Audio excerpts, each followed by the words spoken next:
Bonsoir à tous. Je suis votre humble esclave, serviteur fidèle et intègre du Seigneur Jésus-Christ, vivant au Gabon, aumônier international, pour mon devoir de faire des dons dans les prisons et de visiter les prisons des nations en apportant le salut, prêchant la repentance, le pardon des péchés, en réconciliant des familles et en apportant la paix, l'harmonie et l'amour. En essayant un tant soit peu de créer les liens qui étaient brisés entre les familles et ceux qui sont partis en prison. Aujourd'hui, je ne viens pas sous la casquette du président fondateur de la Fondation missionnaire internationale pour Jésus dans les prisons des nations, dont je suis le président fondateur. Mais je viens, au nom de Jésus-Christ, défendre mon nation contre des propos que j'ai entendus de la bouche d'un prophète ivoirien qui se fait appeler Élie Chaman. Donc, je viens corriger avec des chapitres et des versets bibliques en appui ce qu'il a dit, parce qu'il a dit dans sa vidéo que si quelqu'un se levait pour dire des choses contraires à ce qu'il a dit, cette personne sera frappée par Dieu. Mais moi je viens lui dire qu'au Gabon, il y a des serviteurs de Dieu à qui Dieu parle, il y a des pasteurs, il y a des apôtres qui ne sont pas corrompus et qui ne marchent pas dans la fourberie, dans la tromperie, dans le mensonge, dans les calomnies, qui ne sont ni politiciens ni activistes, mais des personnes intègres qui servent Dieu et qui essayent un tant soit peu de réconcilier tout le monde avec son Créateur. Et j'en fais partie. Donc je suis Joseph.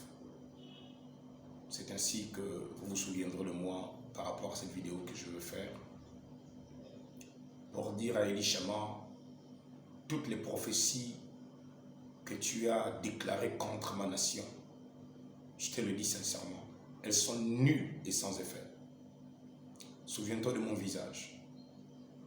Quand tu auras l'occasion de tomber sur cette vidéo, souviens-toi de mon visage. Mon nom et prénom au complet, Mabiala Gervais Régis. Je te rappelle, je suis président fondateur de la Fondation missionnaire internationale. Il n'y a pas plus de 3 mois, j'étais à Abidjan. J'ai visité la prison du Grand Bassam, que peut-être tu n'as même pas encore eu l'occasion de visiter malgré le ministère que tu crois avoir de la part du Seigneur. Je ne suis pas là pour ça ce soir. Donc, je viens corriger, je dis bien je viens corriger parce que tu n'es pas un oint du Seigneur. Je veux te le dire, je veux te le prouver que tu n'es pas un oint du Seigneur Jésus-Christ. Donc sois patient et vous qui allez regarder cette vidéo, soyez patient. Je refuse que pendant que je suis encore en vie et le souffle du Tout-Puissant m'anime, je refuse que des personnes se servent d'un drame national pour venir dire des mensonges sur notre nation gabonaise. J'ai dit bien, je refuse. Et je viens, au nom suprême de Jésus, prendre ces paroles que tu as promulguées, prononcées contre ma nation. Je te les renvoie au nom de Jésus-Christ. Je ne voudrais pas parler de la Côte d'Ivoire ou les renvoyer à la Côte d'Ivoire. Cette nation m'a reçu tout le mois de décembre. En janvier, j'ai passé un séjour de 12 jours, d'où je salue le pasteur Tao de la Côte d'Ivoire. J'ai été bien traité. La Côte d'Ivoire n'a rien à faire ou n'a rien à voir avec tes déclarations qui n'ont ni queue, ni tête, ni fondement. Et je veux te le dire ouvertement. Tu es un faux prophète. Je dis ça m'engage. Tu es un faux prophète. Quand tu viens à dire dans tes déclarations que le président actuel mourra, il ne terminera pas son mandat, Ping prendra le pouvoir, Emmanuel Nzoma, je ne sais pas quelle est la position que tu as vue dans tes visions nocturnes, les visions de ton cœur. Parce que Jérémie dit, ces gens prophétisent les visions de leur cœur. J'ai été observé dans ta vidéo. Un prophète ne cherche pas des mots quand il prophétise. Quand il vient, c'est avec l'ainsi dit le Seigneur. Il ne bégaye même pas. Je veux te le prouver. Il ne bégaye pas, il ne cherche pas dans son esprit ce qu'il va dire. Quand il vient, c'est mot pour mot, ainsi par l'Éternel. Il ne calcule pas les mots, il ne réfléchit pas sur les mots. Il transmet le message de Dieu, il sort de nulle part, il retourne là où il vient. Donc sache-le, au Gabon, il y a quelqu'un qui s'est levé, c'est Joseph. Dieu a des serviteurs ici, et j'en fais partie. J'ai dit, si nous sommes 5, j'en fais partie. Si nous sommes 10, j'en fais partie. Si nous sommes 2, j'en fais partie. Tu te souviendras de moi. Quand tu dis que si quelqu'un s'est levé contre tes prophéties, quelque chose va l'arriver, ou je ne sais même pas qu'est-ce que tu as raconté, mais tu es un blagueur, tu es un loser. Vous pensez que quand vous prophétisez au Nigeria, au Bénin, au Togo, en Côte d'Ivoire contre le Gabon, nous allons rester des bouches fermées à chaque fois et accepter vos bêtises qui viennent de vos esprits non matures pour un drame, à cause d'un drame. Vous dites que non, tu dis que le malheur va atteindre le Gabon. Je te ramène dans des périodes prophétiques. Quand le Seigneur Jésus-Christ est arrivé, la prophétie qui annonçait la Géoula pour les Juifs, pour nous, la délivrance, c'était celle de Jérémie qui disait que Rachel va pleurer ses enfants. Quand Jésus-Christ est né, des enfants ont été tués par le roi Hérode. Est-ce que cela voulait dire qu'Israël allait périr? Non. Il peut arriver que Dieu se serve d'une douleur pour pousser le peuple à l'extrême et tourner le regard du peuple vers Dieu. Et je crois de tout mon cœur. En mémoire et pour soutenir les familles endeuillées, que je viens de dire, je vous soutiens et je prierai pour vous. Et encore, au nom suprême de Jésus. Ce drame qui est arrivé devait arriver. Et je vais m'expliquer. Ce drame qui est arrivé devait arriver. Et je vais d'abord en finir avec celui qui est venu de nulle part nous dire qu'il attendait un signe. Tu attendais un signe. Tu as bien lu la Bible. Tu as bien lu la Bible de comment Dieu utilise les prophètes. Les prophètes n'attendent pas des signes. Les prophètes donnent des signes. J'ai dit bien, les prophètes n'attendent pas des signes pour venir dire des choses sur la base de ce qui est arrivé. Et je veux te dire qui sont ceux qui attendent des signes. Je veux te le prouver dans la Bible. Pour vous qui nous suivez ou qui allez nous suivre, je n'ai pas tous les logiciels qu'il faut comme les autres, mais la personne dont je parle, c'est celui-ci. Je ne sais pas si vous regardez bien. Voilà, c'est celui-ci. Il se fait appeler prophète Elishama de la Côte d'Ivoire. Voilà. Il dit qu'il attendait un signe. Il attendait un signe de la part de Dieu pour déclarer des choses. Pour déclarer des choses sur la nation gabonaise. Il dit qu'il attendait un signe. Il se fait appeler prophète Elishama. Ce qu'il a oublié, c'est que quand tu n'es pas envoyé de Dieu, tu finis par commettre des erreurs dans ton langage, des erreurs dans ton approche du message soi-disant que Dieu t'a donné. Je vais aller avec vous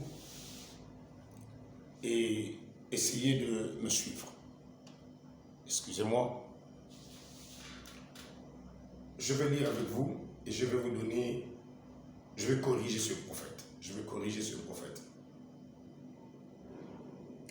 par la parole, bien sûr. Je vais corriger ce prophète par la parole et dire que ce qu'il a dit n'est pas vrai. Quand il dit qu'il attendait un signe pour dire ou pour donner le message qu'il avait.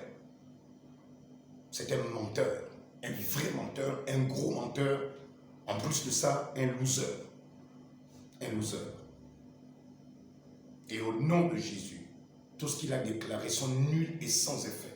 Car il est écrit que la malédiction sans cause est sans effet. Je ne viens pas dire par là que Dieu n'aura pas à faire rendre des comptes à notre nation pour tout ce qui a été fait dans cette nation en mal. Et en bien, Dieu récompensera aussi. Parce que Dieu n'est pas injuste. Je répète, Dieu n'est pas injuste. Ceux qui ont fait le mal vont récolter le mal. Ceux qui ont fait le bien vont récolter le bien. Parce qu'après, on va commencer à dire, bah oui, tu viens dire quoi? Et donc tu veux soutenir le mal qui se fait dans cette nation. Je ne soutiens aucun mal, je ne soutiens que le bien. Et je reste sur la voie de la droiture et la justice. Tel que Dieu va dire à Abraham, si tes descendants marchent selon la droiture et la justice, moi l'Éternel, j'accomplirai tout ce que je t'ai promis. Donc c'est sur cette base-là que je réglais ma vie, ça fait 20 ans. Je marche dans l'intégrité, la droiture et la justice. Je ne suis pas d'accord que des personnes d'ailleurs viennent déclarer des choses sur notre nation, en plus de cela, avec du mensonge. Tout en s'appuyant sur l'Éternel. Tout en s'appuyant sur l'Éternel. Tout en oubliant que l'Éternel a écrit un livre et que des prophètes ont vécu avant nous. Des prophètes ont vécu avant nous. Ils nous ont transmis des messages. Ils nous ont appris comment l'Éternel opère et se manifeste. Dieu n'a jamais envoyé un prophète pour dire tu attendras tel signe pour aller parler. Dieu envoie le prophète donne le signe. C'est le peuple qui regarde le signe qui s'accomplit comme une vierge concevra. Quand la vierge a conçu, c'est alors que le peuple, ceux qui étaient attentifs et spirituels, pouvaient savoir qu'Ésaïe le prophète avait dit, lorsque vous verrez une vierge concevoir, c'est à ce moment que vous saurez que le Mashiach, le Messie, est sur la terre. Et ça a attendu, ça fait presque 712 ans pour certains dans leur natation. 700 et quelques ans ont duré, ça a pris du temps, mais la prophétie a fini par s'accomplir. Ésaïe a bel et bien eu raison. Le signe est donné par le prophète. Le prophète n'attend pas un signe qu'il ne sait pas de comment ça va venir. Le prophète donne le signe. Et le peuple observe le signe. Et reconnaît Dieu dans sa façon de faire par le signe donné par le prophète. Mais un prophète n'attend pas un signe pour donner le message. Jamais de la vie. Je vais retrouver les Écritures là-dessus. Soyez juste un peu patient.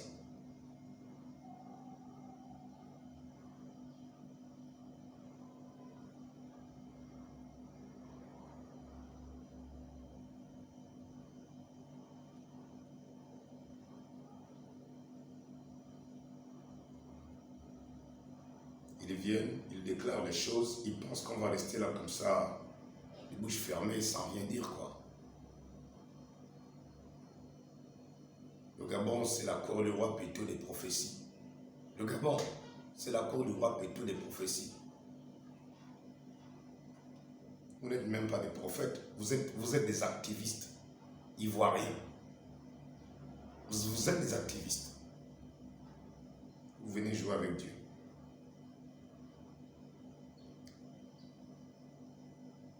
Il est écrit ici, Job 37, verset 13. Je commence avec Job. Job 37, verset 13. Pour te prouver que tu es un faux prophète. Elishama, tu es un faux prophète. Un prophète n'attend pas un signe pour donner un message. Un prophète donne des signes et un message. Et c'est le peuple qui observe le message et les signes pour voir l'accomplissement. Un prophète n'attend pas un signe ou des signes. C'est comme une verge dont il frappe sa terre. C'est Dieu qui parle. par ce passage, ou comme un signe de son amour qu'il les fait apparaître. Quand Dieu frappe la terre, ce sont des signes de son amour. Je n'ai pas le temps d'étendre cela. Il frappe par la pluie, il frappe par la neige, il frappe par des tremblements de terre. C'est Dieu qui donne ces signes. Lorsque le tremblement de terre vient, c'est comme l'écho de la voix de Dieu qui dit « Répentez-vous ». Job 38, verset 32. « Fais-tu paraître en leur temps les signes du zodiaque ?» Élie, tu dis que c'est Dieu qui t'a envoyé, non? Mais Dieu dit qu'il a donné aux hommes 12 signes dans le zodiaque. 12 signes. Et Dieu les fait paraître en leur temps. Ce qui devait arriver dans le drame et la tragédie qui est arrivée devait arriver. Et je vais m'expliquer après, mais j'ai fini avec toi d'abord. Il y a des signes qui viennent au temps marqué par Dieu et que nous ne pouvons pas faire mentir ou démentir. Quand ça arrive, ça arrive. Mais après, il faut comprendre pourquoi le drame est arrivé. Qu'est-ce que ça signifie? Y avait-il un signe? Si oui, il faut déchiffrer le signe en question. Et moi, je te dis, je n'avais pas besoin que tu viennes raconter n'importe quoi pour comprendre que ce qui est arrivé à notre nation, il y a un message. Mais ce message n'a rien à voir, ni d'Adam, ni d'Ève, avec tout ce que tu as déclaré, qui n'est que du mensonge et du mensonge. Tu es un gros et grand menteur. Un gros et grand menteur.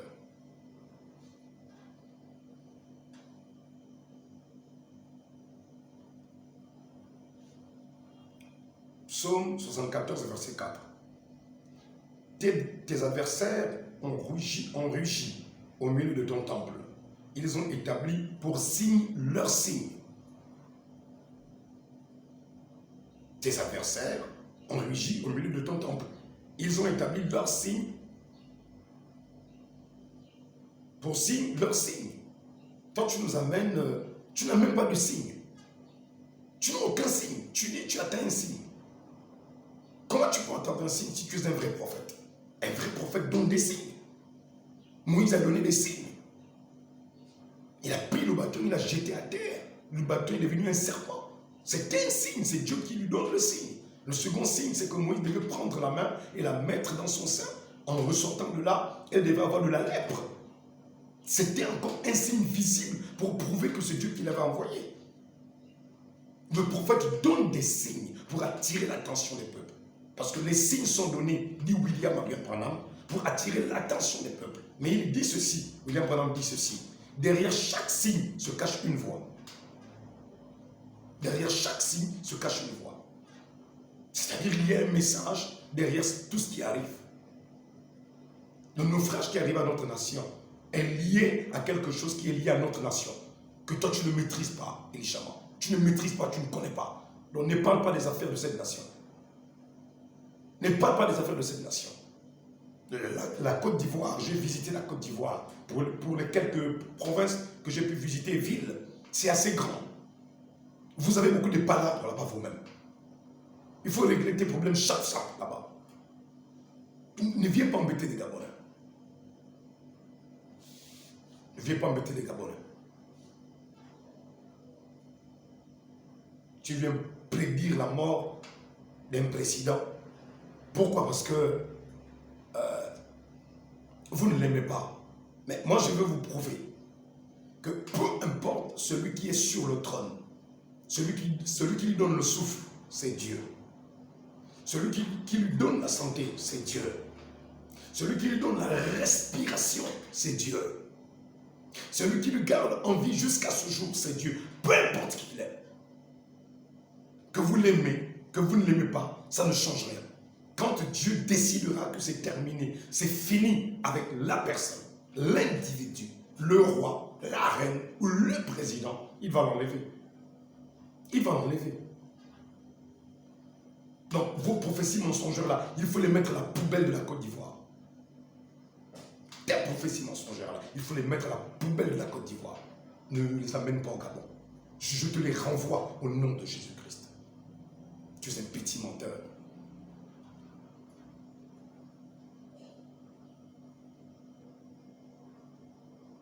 C'est pourquoi j'ai dit, tu te souviendras de moi. J'ai dit, tu te souviendras de moi.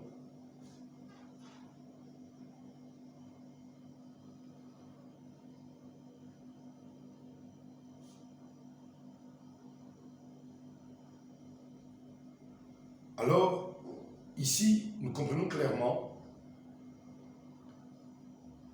au verset 9 du psaume 74, nous ne voyons plus nos signes. Il n'y a plus de prophète.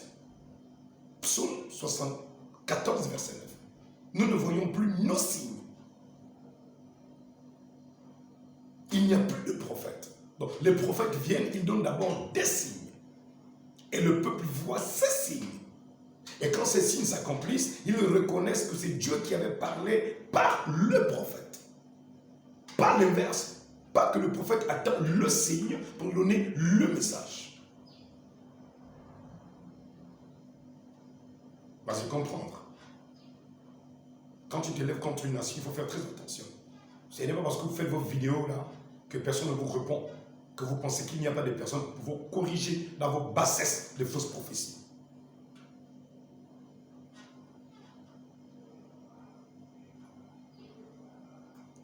Psaume 86, verset 17. Opère un signe en ma faveur, que mes ennemis le voient et soient confus, car tu me secours et tu me consoles, ô Éternel. Opère un signe en ma faveur. Quelqu'un qui croit en Dieu est capable de dire à Dieu, opère un signe en ma faveur. Le signe est une opération qui émane de l'invisible, qui donne un message allégorique, symbolique, imagé, mais qui signifie quelque chose.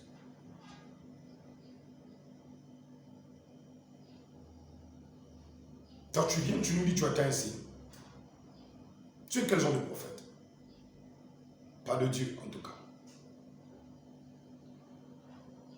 Psaume 135, verset 9.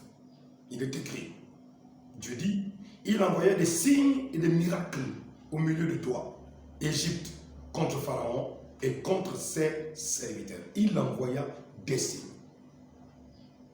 Quels sont les signes que Dieu envoya? La peste, la famine, la grêle, comment on appelle, les grenouilles, l'eau changée en sang. Moïse savait ce qui allait arriver. Il disait à Pharaon, si tu n'écoutes pas, demain, voici le signe qui va arriver. Si tu n'écoutes pas, voici. Il n'a pas attendu des mois et des semaines. C'était chap-chap, c'était là. Toi, tu viens, tu attends, je ne sais pas combien de temps tu as attendu. Tu viens nous raconter des balivernes. Nous dire que non, tu attendais un signe. Tu es un menteur. Un vrai et gros menteur. Quand Moïse allait vers le Pharaon, il avait des signes. Et ces signes, il les prédisait à Pharaon. Et si Pharaon n'écoutait pas, Dieu frappait. Un prophète vient avec les signes. Arrête de jouer avec les gens.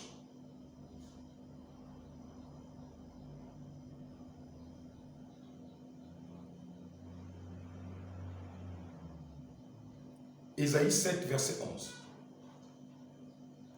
Demande en ta faveur un signe à l'Éternel, ton Dieu. Demande-le soit dans les lieux bas, soit dans les lieux élevés. Verset 14. C'est pourquoi le Seigneur lui-même vous donnera un signe.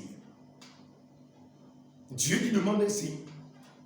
Toi, tu nous dis, tu attends un signe. Dieu dit non. Demande un signe et je le manifeste.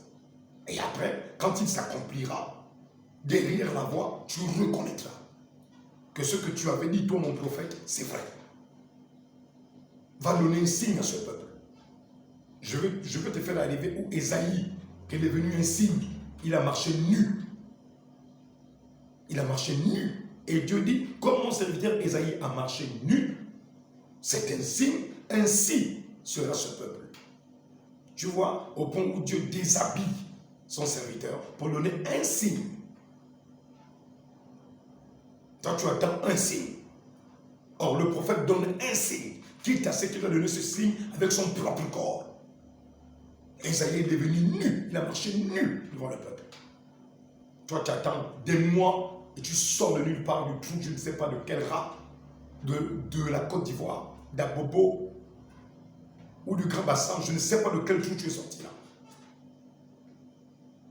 Tu viens nous dire, Dieu t'a envoyé. Le Dieu de Joseph,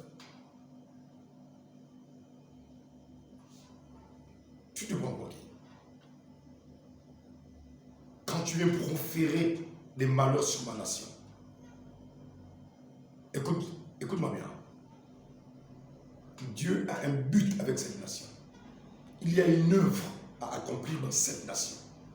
Tant qu'elle n'est pas accomplie, Dieu ne frappera pas ce peuple. De la même manière, je vais terminer à comprendre. Quand Israël est sorti de la mer, de l'Égypte, Dieu ne pouvait pas frapper les Égyptiens. Écoute-moi bien, tant qu'Israël était encore en Égypte. Mais quand Dieu a pris Israël, il les a fait sortir de l'Égypte pour les amener à Goshen.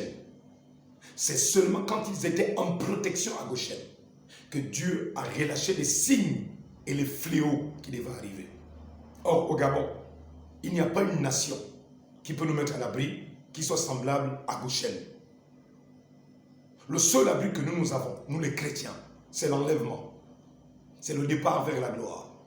C'est que Jésus vienne prendre ceux qui ont confessé son nom. Parce qu'il va frapper, pas seulement le Gabon, mais même Abidjan sera frappé. Même la Côte d'Ivoire sera frappée. Le Cameroun sera frappé. L'Angleterre sera frappée. Les États-Unis, la Russie, tous les peuples seront frappés.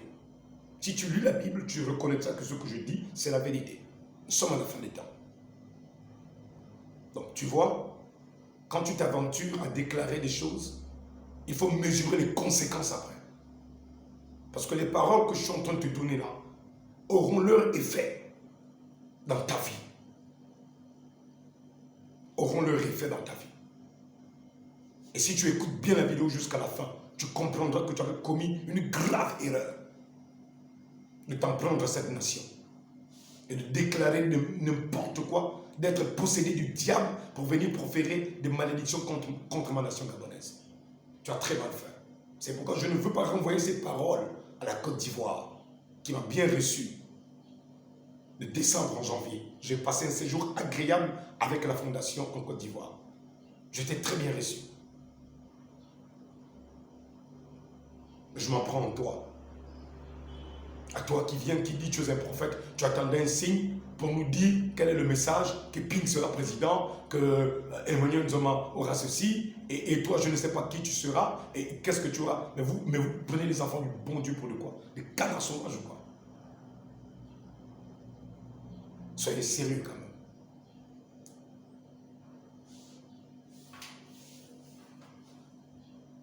Je ne suis jamais sorti pour faire une publication ou une vidéo sur YouTube sur une personne qui a déclaré des choses. Mais là, tu es allé loin.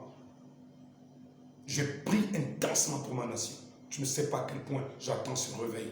Ce réveil qu'on attend au Gabon. Si tu as des amis au Gabon, il faut leur demander ça.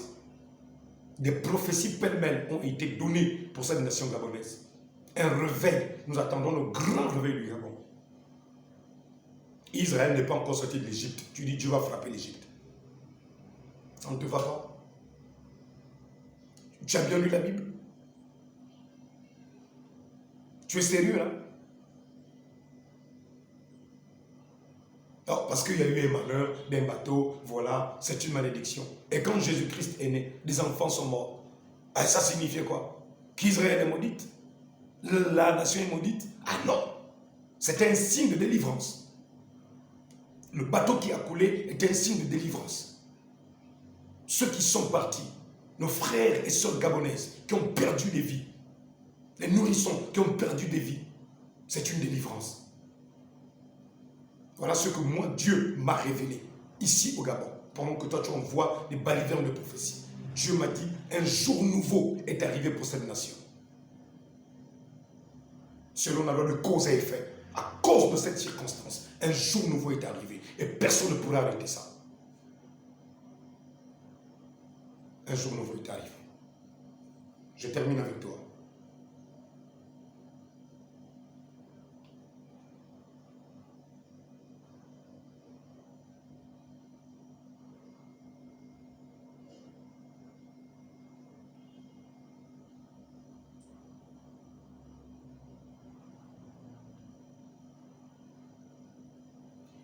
Ésaïe 20, verset 3. Ésaïe 20, verset 3. Et l'Éternel dit, de même que mon serviteur Ésaïe marche nu et déchaussé, ce qui sera dans 3 ans un signe et un présage pour l'Égypte et pour l'Éthiopie. Il y a une précision. Il y a une précision. Ésaïe marche nu pendant 3 ans. C'est un présage. C'est-à-dire, ça annonce quelque chose. Toi, tu nous dis, tu as un signe. Ésaïe, lui, Dieu l'a fait marcher même nu pour donner un signe à l'Éthiopie et à l'Égypte. Pour dire, vous aussi, vous marcherez nus. Vous serez déshabillés par vos ennemis. Ils vous enlèveront les vêtements, et vous, et à vos enfants, à vos fils et à vos filles. Vous marcherez nus. Regarde comment Dieu prend même le corps de son prophète. Il le rend nu. Pourquoi? Parce qu'il veut donner un message. Un prophète donne un signe, il donne un message. Et William Branham dit, derrière chaque signe se cache un message. Un prophète donne le signe, il donne le message. C'était la correction que j'avais à te donner. Donc ne reviens plus jamais avec tes prophéties de blablabla. Ne reviens plus jamais. Chap chap, je t'ai corrigé. Tu sais que signifie le mot chap chap. Chez nous à Abidjan, rapidement, il fallait que je te corrige. Tu n'es pas un prophète de Dieu. Si tu vas voir Nebuchadnezzar va dire à son peuple de dire ce qu'il avait vu en signe